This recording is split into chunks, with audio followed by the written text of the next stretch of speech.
சாமியாருக்காக இருவர் போட்டா போட்டி. பொசசிவ் அதிகமானதால் லாட்ஜுக்குள் புகுந்து பெண்ணை கத்தியால் குத்தி கொலை செய்த இளைஞர். காணிக்கை பணத்தை பெண்ணுக்கு மட்டும் வாரி வழங்கி இளைஞரை டீலில் விட்ட சாமியார்.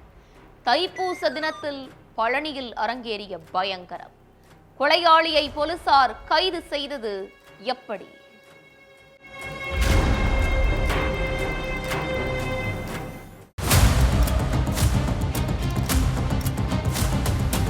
தைப்பூச தினம் தெருவே ஜேன்னு இருந்திருக்கு. நிறைய பேரு குழந்தைகளோட பழனிமலை அடிவாரத்துல உட்கார்ந்துகிட்டு இருந்திருக்காங்க. லாட்ஜில் தங்கி இருந்தவங்க எல்லாருமே ஹோட்டல்ல சாப்பிட்டுட்டு இருக்காங்க. அந்த நேரத்துல ஐயோ காப்பாத்துங்க காப்பாத்துங்கன்னு ஒரு பயங்கர அலறல் சத்தம் கேக்குது. உடனே லாட்ஜில் இருந்தவங்க தெருவுல இருந்தவங்கன்னு எல்லாருமே ஓடி போய் பார்த்திருக்காங்க. அங்க லாட்ஜ் உரிமையாளர் காந்தியம்மாள இளைஞர் ஒருத்தன் கத்தியால ஆக்ரோஷமா குத்திக்கிட்டு இருந்திருக்கான். அதை பார்த்து நடுநடுங்கி போனவங்க அந்த இளைஞரை தடுக்க பார்த்திருக்காங்க. ஆனா வெறித்தனமா கத்திய வச்சுக்கிட்டு நின்னுகிட்டு இருந்தவன் யாரு தடுக்க வந்தாலும் கொலை பண்ணிடுவேன்னு சொல்லி மிரட்டி இருக்கான். அதனால யாராலையும் பக்கத்திலேயே போக முடியல. காந்தியம்மாள கீழே தள்ளி வயிறு, கழுத்து, கை, கால்னு உடம்பு ஃபுல்லா கத்தியால சரமாரியா குத்தி கிழிச்சவன் கண்ணுமைக்கிற நேரத்துல தப்பிச்சு போயிருக்கான். இளைஞர் வெட்டின வெட்டுல நில குலைஞ்சு போன காந்தியம்மாள் கொஞ்ச நேரத்திலேயே துடிச்சு உயிரிழந்துட்டாங்க.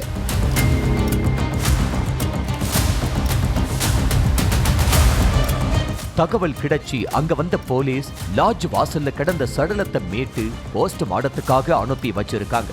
அடுத்து காந்தியம்மாளை கொன்னது யாரு, காந்தியம்மாளுக்கும் கொலை பண்ணவனுக்கோ என்ன சம்பந்தம், அவங்களை ஏன் வெட்டுனான்னு தெரிஞ்சுக்கிறதுக்காக லாட்ஜில் இருக்கிற சிசிடிவி கேமரா எல்லாத்தையும் ஒன்னு விடாம செக் பண்ணி இருக்காங்க.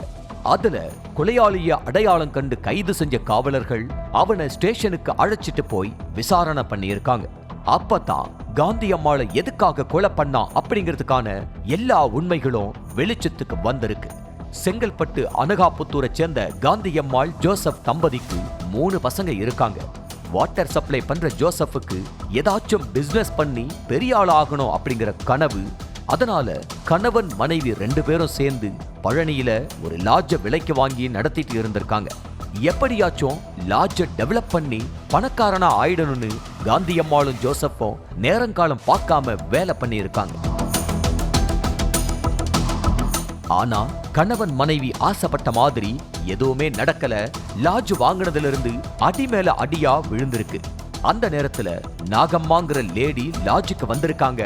1 வாரமா அங்கேயே தங்கி இருந்த நாகம்மாள் அடிக்கடி பழனி அடிவாரத்துக்கு போயிருக்காங்க. அப்போ அங்கிருந்த சப்பானி சாமியார் நாராயண நாகம்மாளை பார்த்து உனக்கு பெரிய விபத்து நடக்க போது உஷாரா இருந்துக்கோன்னு எச்சரிக்கை கொடுத்திருக்காரு. இப்படி எத்தனை பேர்கிட்ட பொய் சொல்லி பணம் சம்பாதிக்கிறீங்கன்னு கேட்டு சாமியார சத்தம் போட்டுட்டு அங்கிருந்து கிளம்பி இருக்காங்க நாகம்மாள். பழனி அடிவாரத்திலிருந்து லாட்ஜுக்கு நடந்து போன கொஞ்ச நேரத்திலேயே நாகம்மாள் மேல கார் ஒண்ணு மோதி இருக்கு. அதுல லேசான காயத்தோட மயங்கி விழுந்தவங்களை அங்கிருந்தவங்க மீட்டு ஹாஸ்பிட்டல்ல சேர்த்திருக்காங்க. அதுக்கப்புறம் மயக்கத்திலிருந்து கண் முழிச்ச நாகம்மாள் சாமியார் சொன்ன மாதிரியே நடந்துருச்சு. அப்போ அவர் சொன்ன எல்லாமே நடக்கும் போலன்னு சொல்லி தினமும் பழனிமலை அடிவாரத்துக்கு போய் சாமியாருக்கு தேவையான எல்லா வேலைகளையும் செஞ்சிட்டு இருந்திருக்காங்க. நாகம்மாள் தினமும் எங்க போயிட்டு வர்றாங்க, 10 நாளா லாட்ஜிலேயே இருக்காங்களேன்னு சொல்லி நாகம்மாளை கூப்பிட்டு பேசியிருக்காங்க காந்தியம்மாள். அப்போ சாமியார பத்தி ஆஹா ஓஹோன்னு சொல்லி இருக்காங்க நாகம்மாள். அவர் சொன்னா எல்லாம் நடக்குமா, அப்ப என்னையும் அந்த சாமியார்கிட்ட அழைச்சிட்டு போங்கன்னு கேட்டிருக்காங்க காந்தியம்மாள்.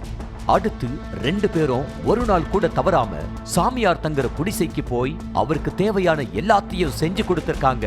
அதுலதான் சாமியார் நாராயணனுக்கும் காந்தியம்மாளுக்கும் நெருக்கம் ஏற்பட்டிருக்கு.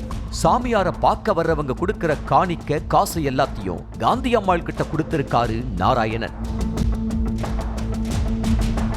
அந்த சமயத்துல சாமியார் கூடவே இருந்த ஆனந்தனுக்கு கோபம் வந்திருக்குது. கூடவே நாம இருக்கும்போது இப்ப வந்தவளுக்கு சாமியார் முன்னுரிமை கொடுக்கிறாரே, இப்படியே விட்டா சரிபட்டு வராது, இதுக்கு ஒரு முடிவு கட்டியே ஆகணும்னு இருந்திருக்கான் ஆனந்த். அப்ப சாமியார பார்க்க வந்த காந்தியம்மாளை வழிமறைச்சு நின்ன ஆனந்த் இனிமே நீ இங்கெல்லாம் வரக்கூடாதுன்னு சொல்லி மிரட்டி இருக்கான். நான் ஏன் வரக்கூடாது, அத நீ எதுக்கு சொல்றன்னு கேட்டிருக்காங்க காந்தி அம்மாள். வரக்கூடாதுன்னா வரக்கூடாது, அவ்வளவுதான். அதையும் மீறி நீ இங்க வந்தா உயிரோடவே இருக்க மாட்டேன்னு மிரட்டி இருக்கான் ஆனந்த். ஆனா அத கொஞ்சம் கூட சட்ட பண்ணாத காந்தி அம்மாள் சாமியார பார்க்க தினமும் வந்திருக்காங்க. காணிக்கையா வர்ற பணத்தை எல்லாம் காந்தி அம்மாளுக்கே கொடுத்திருக்காரு சாமியார் நாராயணன்.